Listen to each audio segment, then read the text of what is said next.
Hey guys, Brian F here, and this is a little bit of a different video. I've been out sick for a while, if you haven't noticed the lack of uploads, and my editor, AA, aka Brain Genius Academy, who literally carries the channel, is on vacation now. But DNF Duel has been out for a bit, and I figured I'd just go ahead and use this as an opportunity to share some thoughts I had about the game. I've been playing it non-stop on Twitch, and a lot of people have been asking me, is this a good game? Is it fun? And it's kind of a more complicated question to answer than you might originally think. So, is DNF Duel a good game? Yeah, but also no. But also yeah. Is it fun? DNF Duel is very fun. I'm having a lot of fun playing this game. I feel like it's very addicting to play. It's an extremely easy game to get the flow of. You just play a couple of matches, go in training mode for a little bit. The input system is very straightforward. I think it was advertised as having Smash-like controls, so all of the special moves can be done by just doing a direction and the mana button. You can also do the special moves by inputting like traditional quarter circles or DP motions to have better mana regeneration. But that's not really necessary to pick up and play the game. The combos, there's no real links except for a few exceptions, so you kind of just do chain cancels and then metered cancels, and the gameplay and combo system ends up revolving more around meter management and juggle conditions than anything else. So basically, everything kind of flows into everything very intuitively. But once you kind of get the basic flowchart down for your character, like the more optimal B&B routes, beyond just a few situational conversions and optimizations, you can kind of get the general flow of your character very quickly. That said, this game is easy to play, but that doesn't mean it's easy to win, right? So this game is very, very... how would I say it? It's free form in the sense that, yeah, you can do whatever you want, but also your opponent can do whatever they want. And usually they're given the tools to really do whatever they want. This game is filled with characters with full screen normals, confirms, supers, 5-frame walls that spawn from below and corner you anywhere on the screen, full screen sequences that can guard break you when you're not even near the corner at all, and ridiculous damage and conversions, and DPs that are made safe on wake up and can convert into super and do 70% damage. So yeah, this game is nutty. It's one of the nuttiest games I've ever played, and on top of having all these big buttons and full screen combos and conversions, the mobility of the game is very limited. There's no air blocking in this like most anime fighters would have, and that's pretty big for a game that has moves that can swing 360 degrees around them and convert to full combos. If you're caught trying to like backdash or jump and someone swings with one of these big buttons, you don't get air reset like you might originally think based on your experience with other fighting games. For example, I'm often backdashing at like half screen distance to try to just build some space, and that's very much a Street Fighter habit that I have, and whenever I do that, oftentimes I find that I get clipped by a huge full screen normal into a full combo. So you don't flip out, take a little bit of damage, and kind of reset to neutral. You will eat the full combo and go into the corner.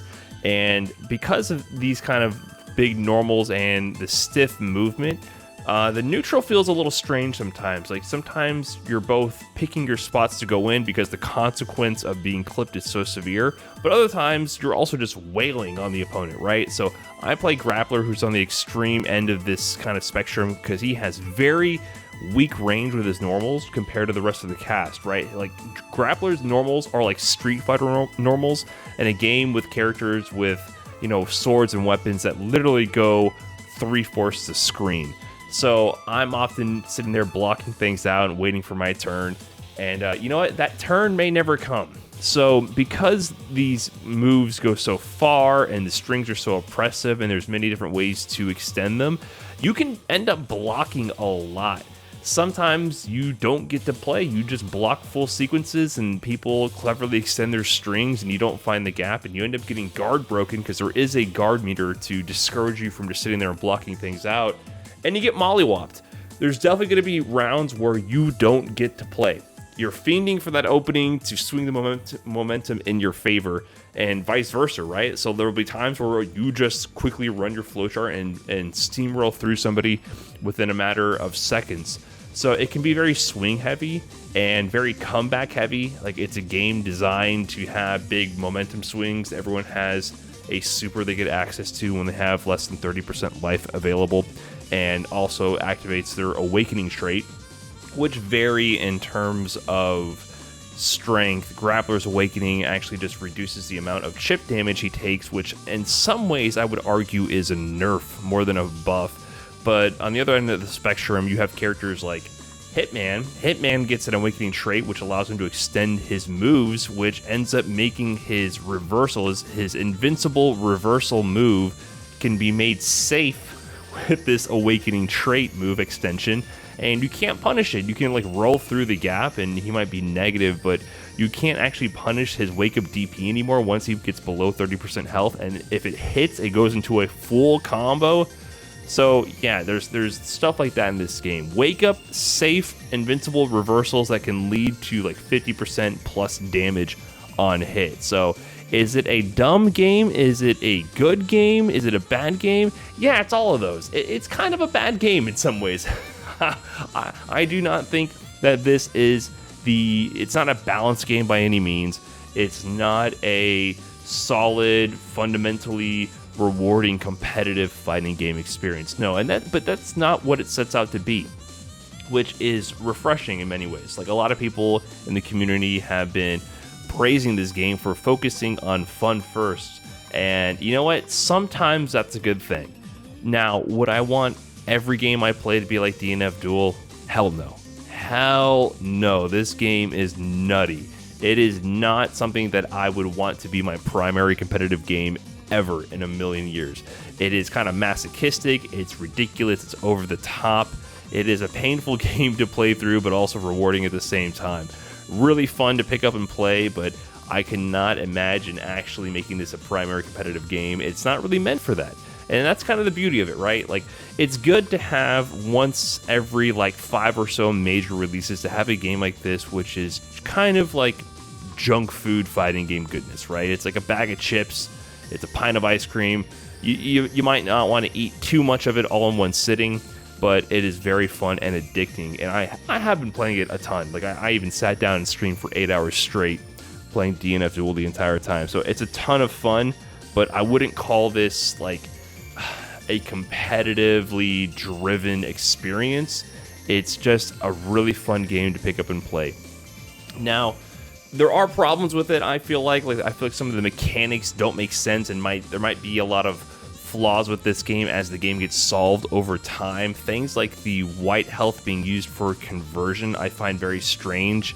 Basically, some moves deal both recoverable damage, the white health, and real damage, and you can use this white health meter essentially in order to do conversions. Now, you basically, if you activate a conversion, it will cancel whatever move you currently are in on whiff or block at the cost of that remaining gray health, which would have recovered over time if you had not used it.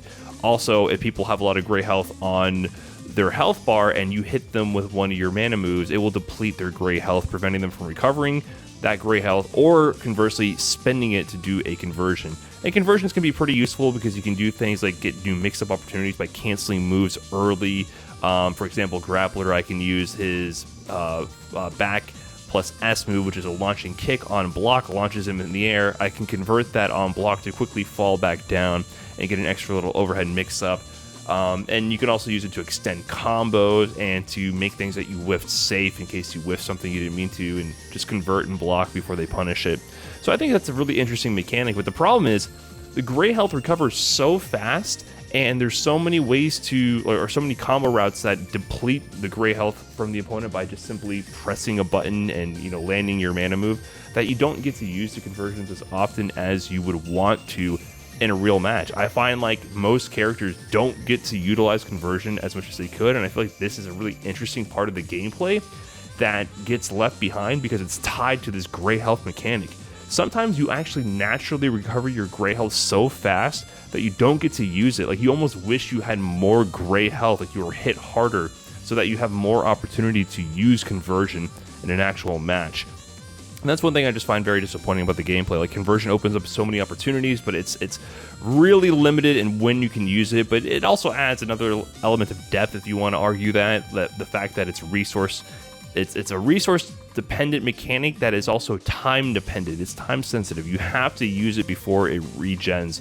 So there is a bit of added pressure to use it, or you lose it. But I really feel like only characters like Berserk, who has a mechanic where he goes into this install mode where he literally burns his own life bar down, and he builds up gray life the whole time, which allows him to constantly do conversions, and it sets up like a vortex with conversions with high-low mix-ups, which is really interesting to see. I feel like only Berserker is kind of really utilizing that mechanic effectively, whereas with Grappler, I feel like there's only very limited opportunities I can use conversion, either in combo or like a couple of mix-up situations, but I also feel like I hardly ever get to utilize that, and I really wish I could use it a bit more. So that's one major complaint I have about the mechanics. I also feel like a lot of these things are going to be solved because most characters have a one-button reversal, which is fully invincible. A couple characters have a parry, like Grappler has parry, Crusader has a parry, and I believe Lost Warrior has a parry as well. And a few others don't have reversals, but for the most part, everyone has a one-button reversal that is fully invincible at their disposal. I really feel like when this game gets developed, things are going to slow down a lot because a lot of moves, while being oppressive, are kind of telegraphed, and people are going to start reacting to most things with one-button DPs, and it'll slow down the nuttiness. People will still have full-screen normals and strings to pressure with, but I feel like some characters might be made nullified by the fact that, you know, some characters have lunging moves. Like Grappler has the stomp move, which can be made plus if you charge it. He lunges into the air and goes about either a quarter to 3/4 screen distance, and he can cross people up and get plus frames, but it's reactable, right? If you have a reversal that you can press with one button, you can react to it. You can react to his charge moves, which he charges up with armor and lunges at you, or with his armored command grab lunge. So I think things might get a little slow, even though it's very nutty right now. And I don't know if that's going to be good for the game. I feel like a lot of play styles and characters might become irrelevant as time goes on. But in the meantime, things are very fun, if not frustrating sometimes, when you're holding 30-second block strings and combos and waiting for your turn to play. But when you get to play, you know, you get to feel powerful as well. It's a game where you quickly pick up your character and you feel like you can do big things. You might hold a lot of pressure, you might hold a lot of BS, but it'll eventually be your turn to be the one dealing the BS. So I'm having fun with it. Is DNF Duel a good game? Yes. Also no, but also yes. I'm having a lot of fun with it. I'll continue to play it. And that's really all I had. That's my thoughts on DNF Duel as it stands right now. This is a very different type of video that we're doing right now. Like I said, it's kind of filler because we don't have AA here to edit the videos, and I've been out of the game sick, so just trying to get back in the swing of things. If you enjoyed this video, please let me know in the comments. Let me know what else you would like to see. Just trying to keep things simple for right now, but maybe I'll do more of these kind of discussion videos in the future if you guys enjoyed it. That's all I have for this video. Thanks for watching, and I'll catch you guys in the next one. Peace.